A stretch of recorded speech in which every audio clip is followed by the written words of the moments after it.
Affirmations for the Consciousness by Derrick Lee.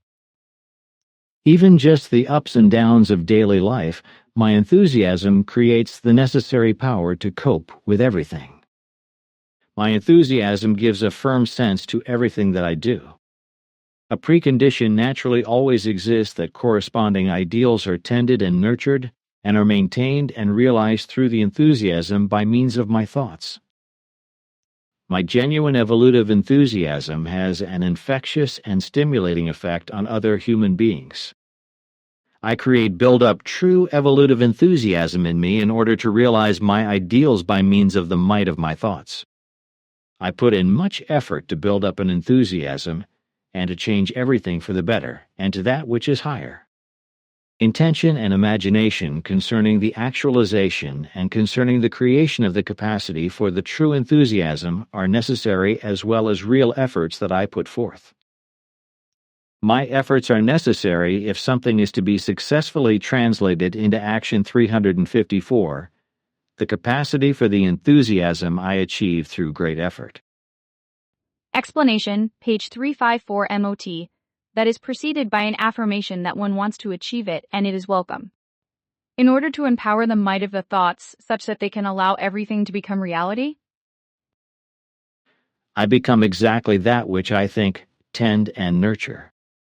If I want to achieve something positive in myself and create an evolutive enthusiasm, then I laboriously achieve this through hard work, completely consciously and purposefully. Through the means of my necessary created enthusiasm, which strengthens the might of my thoughts, progressive and neutral-positive-equalized values arise through the manifestation of wish ideals and wish imaginations which are capable of coming to fruition.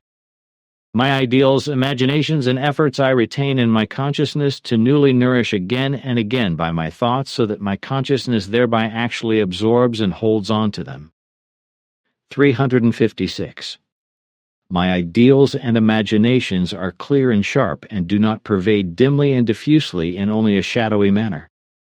The clearer and sharper my ideals, imaginations, and efforts, the more powerful my enthusiasm for them and the capacity of the might of the thoughts to realize them. Enthusiasm, the magic potion. Explanation. Excerpt from page 356-2, 360 Mott. And if one talks about how ideals, wishes, efforts, and imaginations must be retained in the consciousness and must be newly nourished again and again by the thoughts, then one must also talk about how ideals and imaginations and so forth must come to exist as a pictorial impression in the consciousness. However, one must not understand the pictorial nature of the impressions in the consciousness to be of a form in which an effectively really visible picture would come about. Because in reality, the pictorial imagination is a purely consciousness picture, which is fluidly constructed like an apparition and works like a pictorial haze, recognizable for the consciousness and the subconsciousness, but it is not definitely tangible. However, in accord with one's power of imagination, the consciousness picture can assume very distinct forms. Consequently, it can be very well recognized and defined. The consciousness pictures come forth from corresponding thoughts, which by means of their might create the picture in the consciousness and bring it to the fore. And again, this process depends upon the corresponding enthusiasm, by means of which the thoughts are spurred on and their might is increased.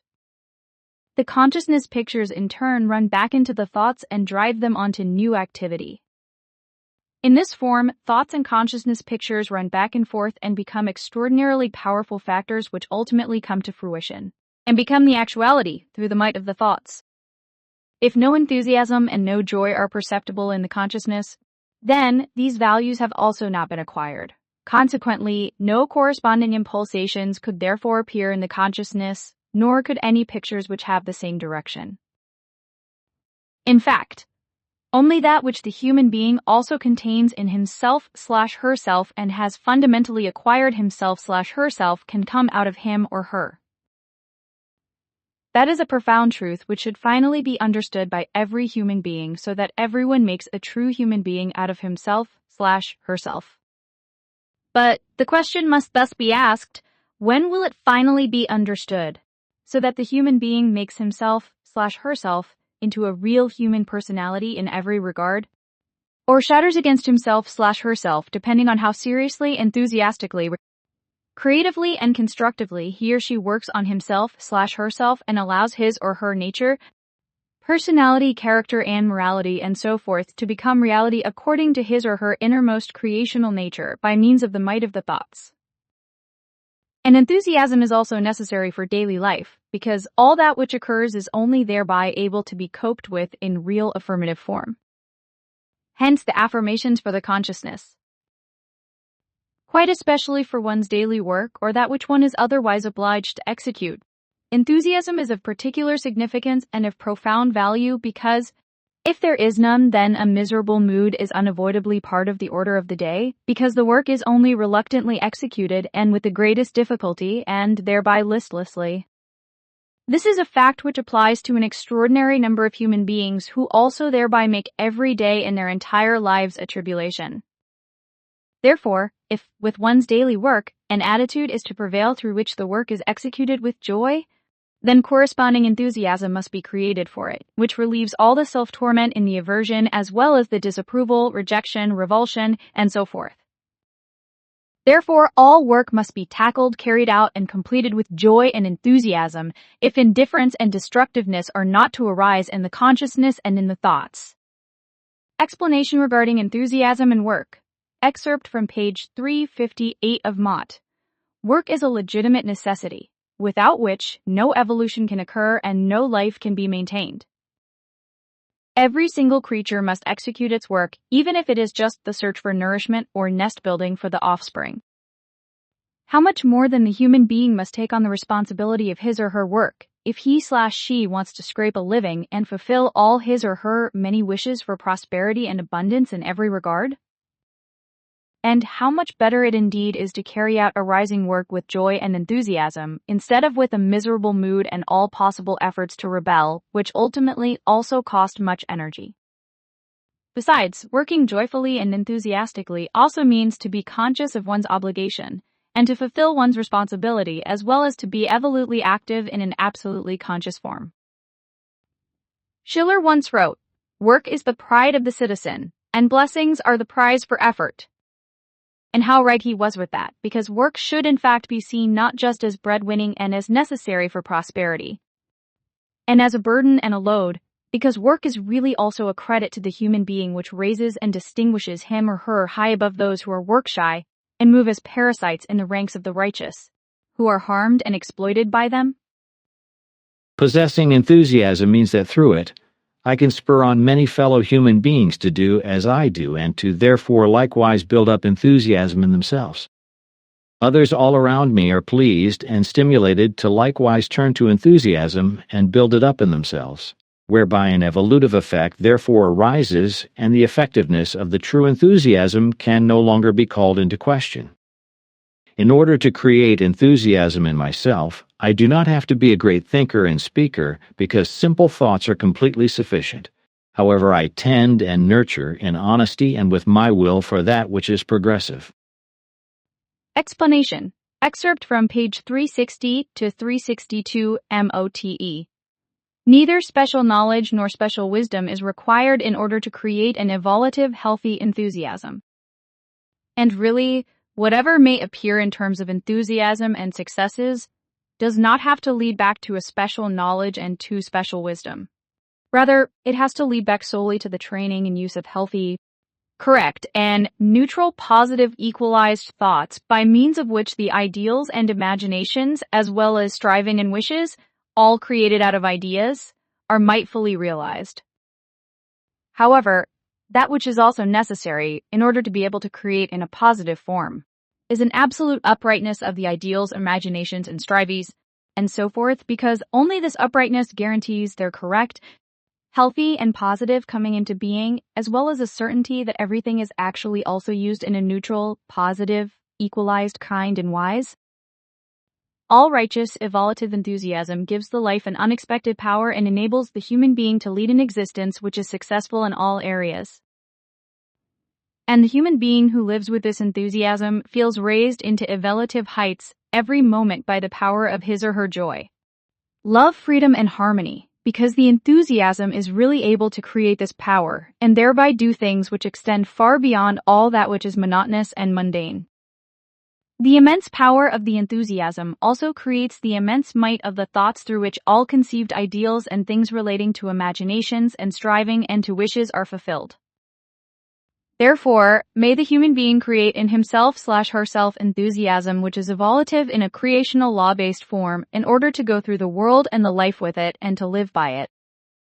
It is recommended to every human being that he/she nurtures his or her daily cheery enthusiasm and that, in it, in every moment, he says she practices finding life beautiful and worth living. That is recommended together with nurturing all other neutral, positive, equalized thoughts and impulsations, as well as imaginations, wishes, ideals, and efforts of a righteous kind and wise, which are to be brought to fruition by the might of the thoughts. And every human being shall be thankful every day for the prosperity which comes to him or her, or which is achieved by him or her, and for all abundance. And therefore, may the human being possess so much knowledge and be so wise, which does not have to be in great philosophical forms, that he or she creates the habit and quality of having happy, glad, loving, and progressive thoughts which are nurtured with enthusiasm. In this form, the human being shall do whatever he or she can do in order to make himself/herself, as well as others, happy. This is a formula for true joy and enthusiasm, and therefore a formula which always pays off in some neutral, positive, equalized form or another. I work hard to create true evolutive enthusiasm through my achievements so that they may be used to further my prosperity and abundance inwardly as well as outwardly. Note: excerpt from page 362 MOT, it is not enough to simply think that the desired state or situation is already present and is the reality. Much work and effort must be applied, hence, first work, then enjoyment. I constantly consciously practice an evolutive enthusiasm, by means of which the neutral, positive, equalized thoughts are fortified in their might. Then my enthusiasm is able to work wonders, when my ideals, imaginations, efforts, and wishes, which are nurtured by my thoughts, are transformed into action by means of the might of my thoughts. Because everything takes time, I practice patience and optimism so that I may allow myself the time to build up and create perseverance in regard to afflictions, setbacks, and making errors. I do everything in my power to allow high respect, patience, optimism, and perseverance to take the upper hand if what is possible appears to have been reached and deceptive thoughts and feelings arise. Through the enduring, the withstanding, the persisting in, and the being able to bear, all penetrating and threatening negativity, I can overcome everything in a progressive, healthy, and correct and positive form. Explanation/excerpts from page 366 of MOT1. Enthusiasm is a value of the consciousness and thereby of one's inner nature if this inner nature is formed in accord with one's innermost nature. Therefore, in order to feel enthusiasm, the human being must be in harmony with his or her consciousness. 2. Evolutive enthusiasm is so strong and mighty that none of life's hard knocks can do harm to the human being who is inspired with enthusiasm. 3. If a human being feels no enthusiasm in himself/herself, then that is as if he or she has not yet climbed out of a dark abyss into which he or she fell as a result of his or her unknowledge and inattentiveness, and in which he or she had to starve and go thirsty. 4. Once conscious evolutive enthusiasm is achieved, then the practical experience of it creates actual vitality. I can overcome everything in a progressive, healthy, and correct and positive form. I rely on neutral, positive, equalized knowledge and on the wisdom which results from it, because they thereby not only for my life correctly, in a healthy manner and evolutely, in a form based on the creational laws, rather through my thoughts, which are directed in the same way, they also contribute everything necessary for keeping my psyche healthy. My psyche is healthy, and it has an effect on my entire body, because healthy thoughts and feelings, and also a healthy psyche promotes my physical health. My healthy thoughts and feelings also create a certainty for me from which it emerges that nothing which arises can really disturb and be disadvantageous. My certainty spurs on a constant forward progress and the striving for that which is higher, because in the certainty, success, which is eventually contained in the forward progress and striving, can already be seen.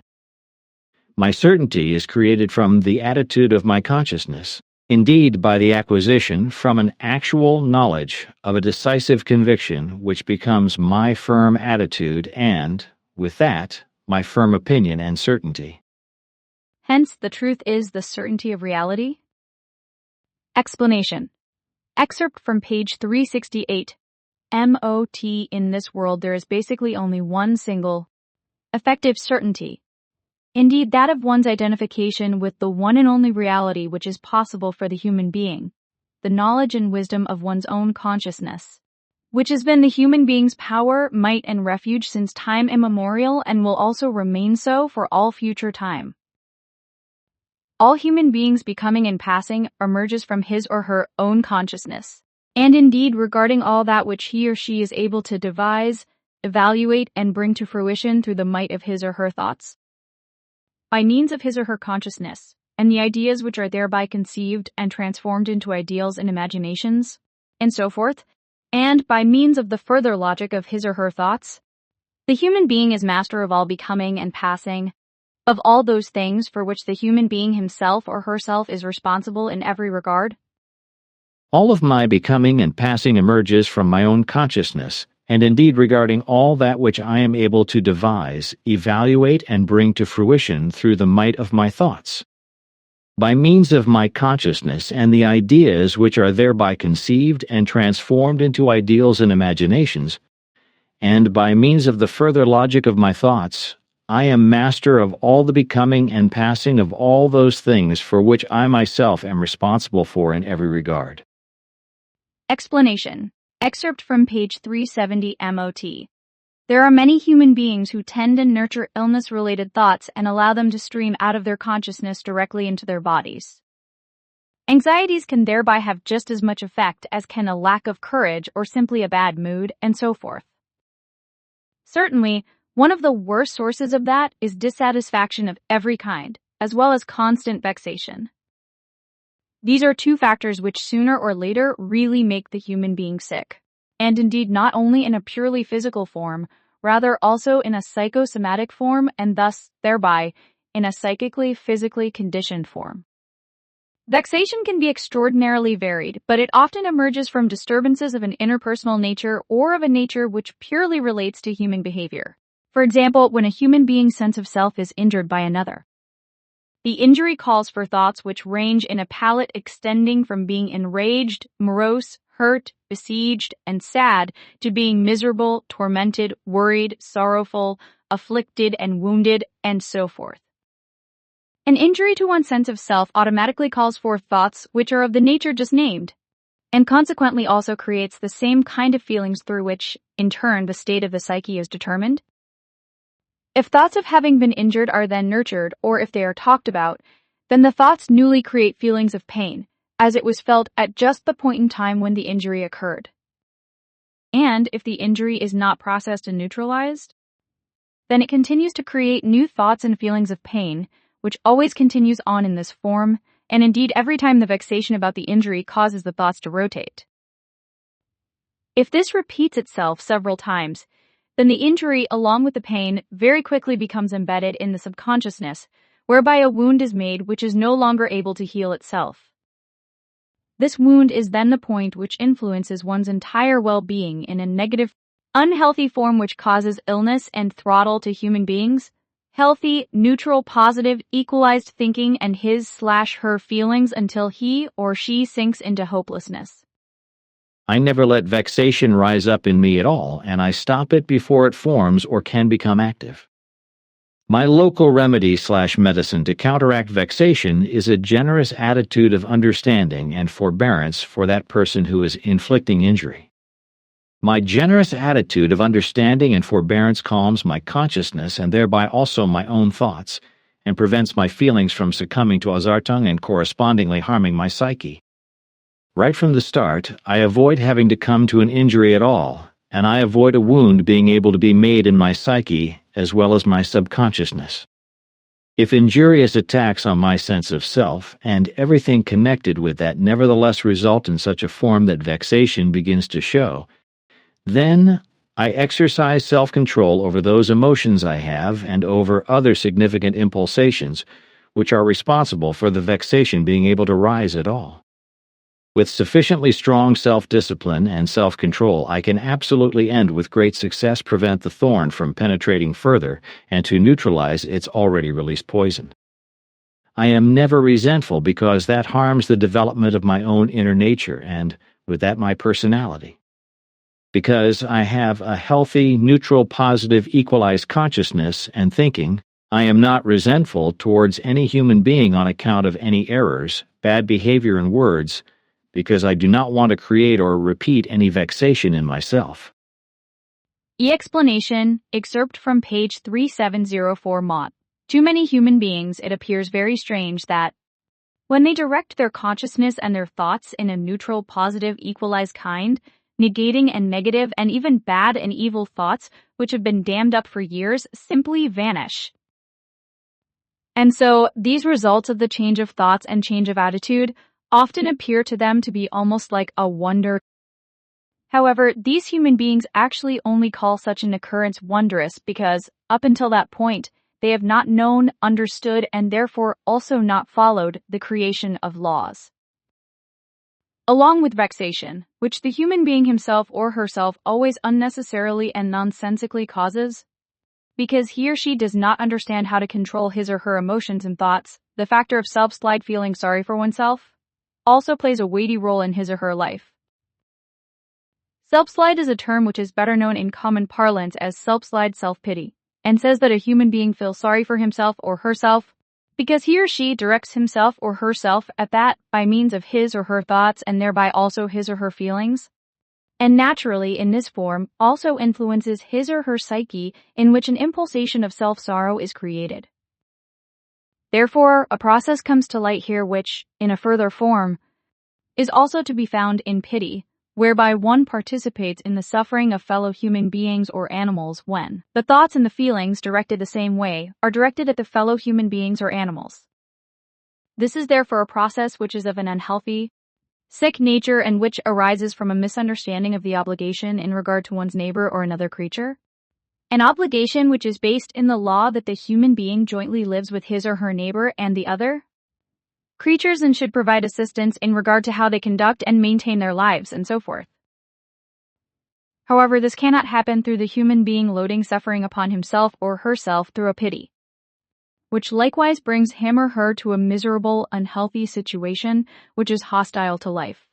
Rather, it can only happen through him or her sympathetically perceiving the suffering of the neighbor or the other creature, and from that granting his/her help to his or her neighbor or to the other creature in a right kind and wise.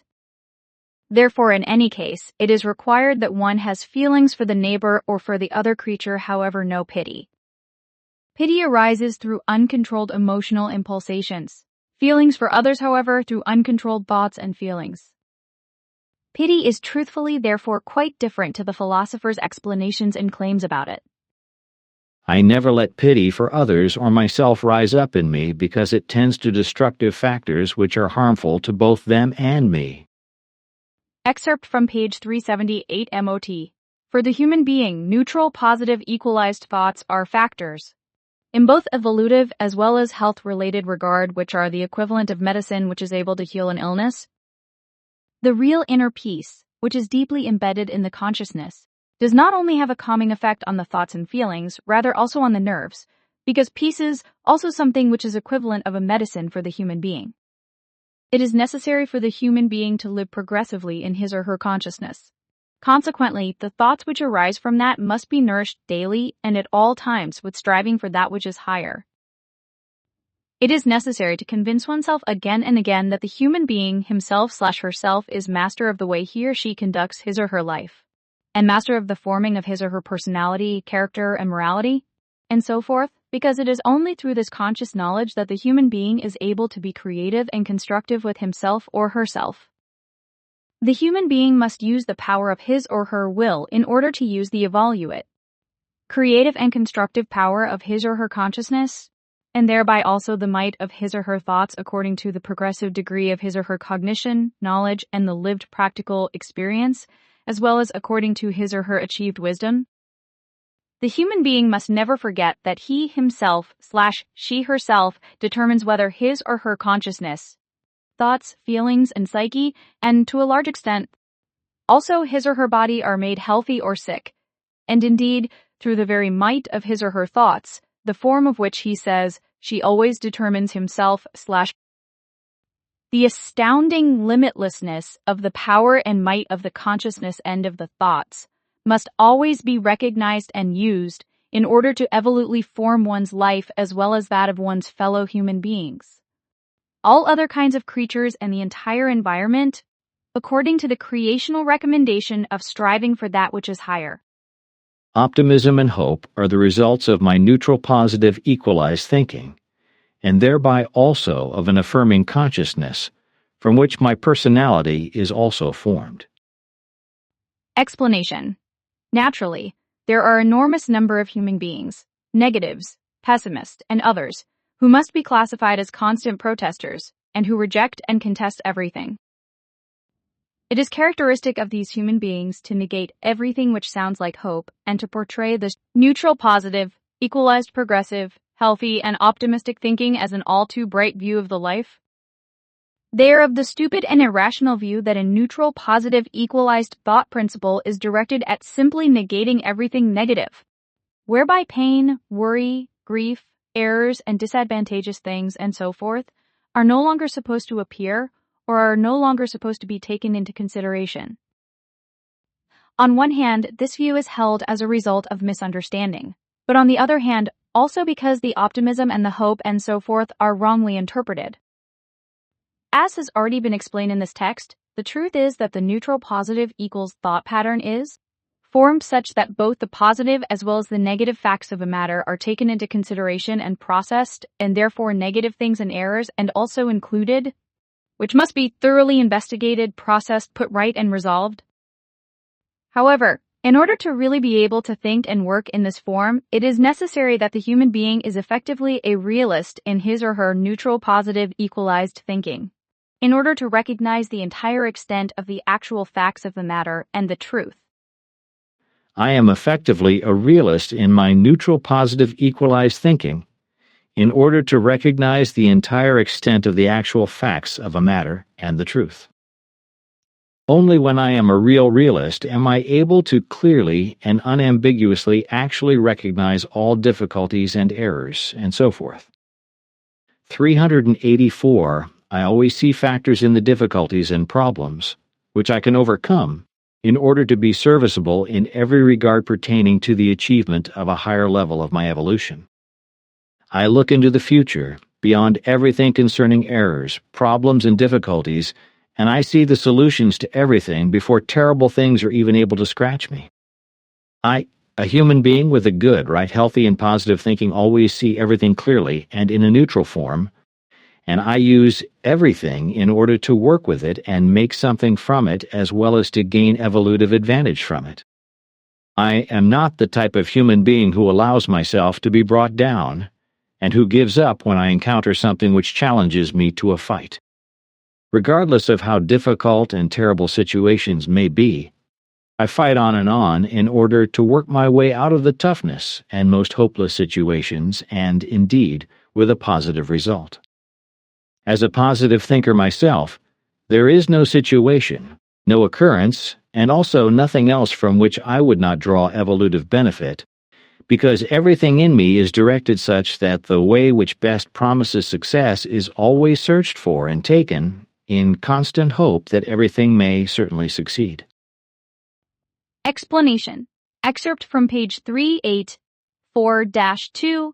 386 Mott. If outside influences which cannot be influenced play a role for him or her, but then at least there is always the satisfaction that, in spite of everything, the best possible thing was undertaken, and, in fact, everything in his or her power. And this certainly is thereby very much more than can ever be the case with a negative thinker. because in his/her pessimism and negating, he or she undertakes absolutely no realistic attempts at all to change the situation, get a grip on it, and to make something positive out of it. With the positive thinker and optimist, in contrast to the negative thinker, it is also the case that from the corresponding situation, he or she gains much that is valuable in regard to his or her independence, psyche, and progress in every regard, and in regard to his or her consciousness, personality, character, and morality, and so forth. Therefore, for the positive thinker, there is no situation, no occurrence, and also nothing else from which he or she would not draw evolutive benefit, because everything in him or her is directed such that the way which best promises success is always searched for and taken, in the constant hope that everything may certainly succeed. The hope is also a part of the consciousness, and is tended and nurtured in thoughts. Consequently, it is also equipped with an enormous might. However, hope must always be neutral, positive, equalized, which means that it is only useful when it carries within it a progressive determination, which is directed at a well-thought-out, good, right, healthy, and therefore positive zeal, which is created from an idea into an ideal, an imagination and striving. But if hope is only connected with purely idea-based wishes or desires, then it has no determining value and is extinguished in the winds of speculative ideas, which are either likewise extinguished or are fully expressed in unreal, harmful, and negative kind and wise and contain no form of evolutive value. My hope is equipped with enormous might. Because my hope is neutral-positive-equalized, it is useful. Thereby, it carries within it a progressive determination which I direct through a well-thought-out, good, right, healthy, and therefore positive zeal which I created from an idea into an ideal, an imagination, and striving. Hope is a form of expectation which I direct at something quite definite. My evolutive hope represents an attitude of expectation which I bring to fruition through the might of my thoughts, when its seal is striven for which has assumed an imaginary form based on ideals. My evolutive hope/expectation is a necessity which is characteristic of a positive thinker and optimist, and which is directed such that my striving towards the seal and for that which is higher continues to be driven onward. Hope is a motivator of the forward progress, because as a result of the hope, the very achievement of the seal is expected. Hope is also connected with joy. Consequently, it can also be called joyful expectation. In the deepest sense of the word, hope conceals in itself the actual value. Hope is a firm confidence that the set zeal, once worked out, will actually be reached and fulfilled. Explanation. Excerpt from page 386 MOT. In no wise does hope have something to do with the idea-based wishful thinking, which is directed at maintaining belief wishes to which the human being clings, believing that they come to fruition. Therefore, belief wishes have nothing to do with the real and evolutive hope, that is to say, expectation and confidence, which, in the real sense of the term, must actually be described as the certainty that the stripping for teas will actually be achieved.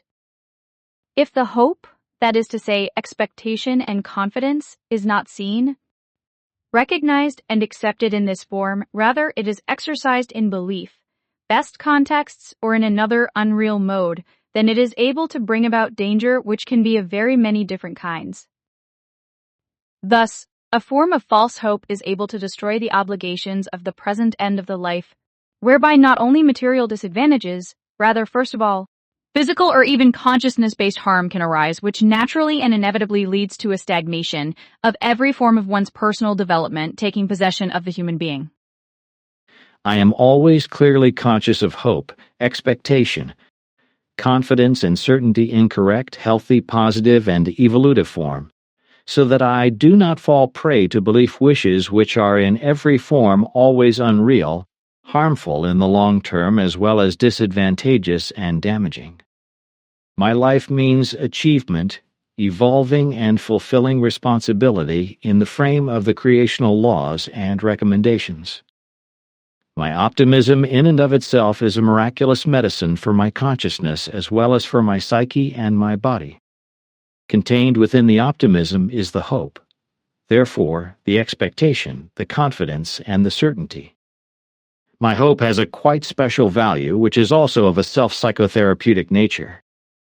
Through the might of my thoughts, hope affects the world of feeling, and the world of my psyche, which also exercise a certain influence on my physical health and life power, whereby this influence I never underestimate.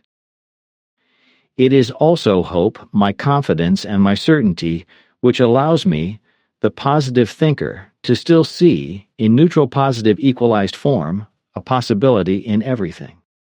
Even when so much disaster and so many terrible things govern the world, regardless of how dark and hopeless things may appear, I form that which is progressive, creative, and constructive from it. I am a created creation of the creation. I am a created creation of the universal consciousness itself. I fundamentally follow and fulfill the creational natural laws and recommendations. Nothing keeps me from the creational natural obligation of the fulfillment of my evolution. I always think neutral positive equalized in order to have the same kind of feelings, and a psyche of the same direction in order to always be on the lookout for possibilities which allow me to strive for that which is higher, better, and evolutive. Solutions and success emerge from possibilities. P392, there are always possibilities of one kind or another, and indeed also when they are not always immediately apparent. I always search for possibilities correctly and intensively. I recognize difficulties and problems in their details, grasp them, overcome them, and master them. I form myself into a neutral, positive, equalized thinker and create joy within myself in order to be optimistic, full of hope, and progressive in my consciousness and thoughts.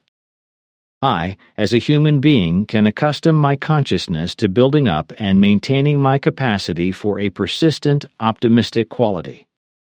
Optimism is not simply optimism, because within it is also a state of harmony which I achieve through my neutral positive equalized thinking.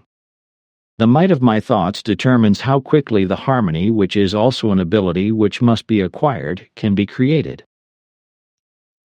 The more neutral positive equalized my thought principle is, the faster and more profoundly my harmony also develops. Explanation. Excerpt from page 398 MOTD. If a human being is optimistic in an inadequate and fickle form, then this minimal optimism expires as soon as the harmony is disturbed and neglected, which, with an inadequate optimism, is indeed only there in insufficient measure. However, if the consciousness, together with its thoughts, is built upon harmony, then that also applies for the optimism, from which joy and hope, that is to say, expectation/confidence, always result. Therefore, if the consciousness and the thoughts are full of joy, then harmony is also connected with it, from which joy indeed arises. And everything which is tackled and undertaken then moves in this harmony-joy state. Therefore, the kind of work which is done always plays no role, because through the harmony-joy state, every activity becomes the encouraging fulfillment of obligation, which is practiced with satisfaction. Therefore, harmony also has an effect on work.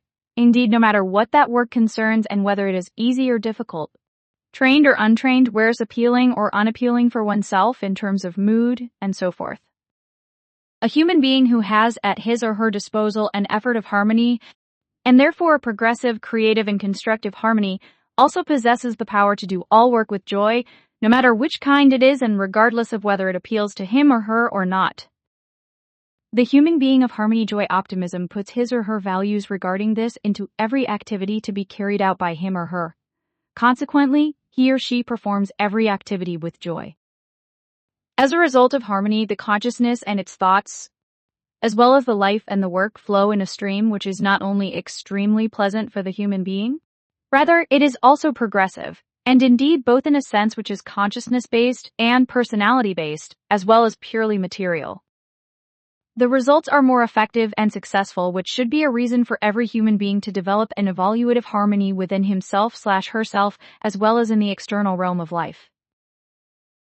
My life is full of difficulties and problems as well as full of errors, and is quite often hard and sluggish. but that in no wise diminishes the value of the hope and the optimism and gives no reason for not being creative, constructive, and evolutive. Difficulties, problems, and errors are absolutely required in order to be progressive at all, because only through these factors is it guaranteed that I also actually learn. Difficulties, problems, and errors exist so that I occupy myself with them, dismantle them, and analyze them in order to gain cognition and knowledge from them, which brings me further along and secures my future. Explanation. Excerpt from page 402 Mott. If everything was actually only bright, strong, easy, and relatively absolutely fully developed, then the human being could not get to know the joy of improvement and forward progress? I always weigh up which countermeasures should be grasped and which course should be taken regarding that which strays away from creation and evolution. All life is constructed such that it evolves and works its way up to the highest heights. Explanation. Excerpt from page 404-2 406 MOT.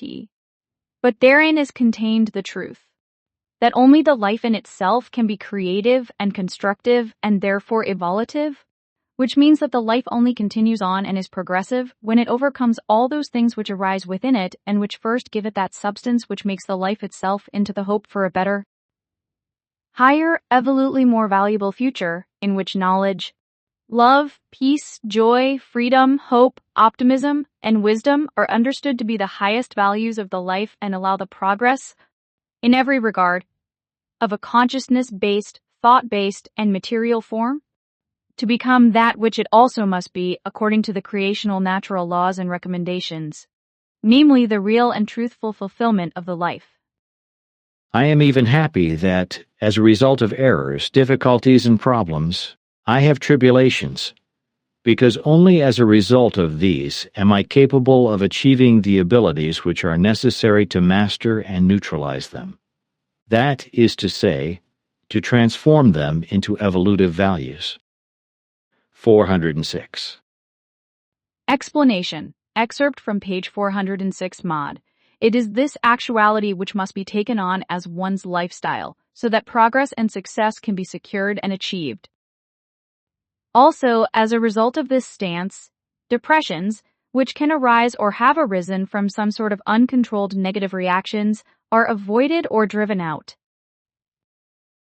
And if the human being learns to take this stance, then he/she also learns to hopefully contemplate his or her errors, problems, and difficulties, and he or she will see that in as kind and wise he or she copes much better with everything and everybody than if he or she is negating, negative, and pessimistic. I am my own guide, and I am able through the might of my thoughts to achieve and construct everything that I ever need in order to cope with all situations and matters of life with which I am confronted. Explanation. Excerpt from page 412 MOT. The most important thing regarding problems, errors, and difficulties is the stance which is adopted. The right stance, meanwhile, determines that the form in which the bothers, errors, and problems and so forth are seen and judged, and how they are thought about is very much more important than the effect which they can have in reality when they are not overcome. My consciousness-based mental stance and attitude is indeed more important than the actuality of the fact itself. Explanation. Excerpt from page 412 MOT. Naturally, a fact is an indisputable actuality which cannot simply be wiped away, thought away, or made to disappear in some other way.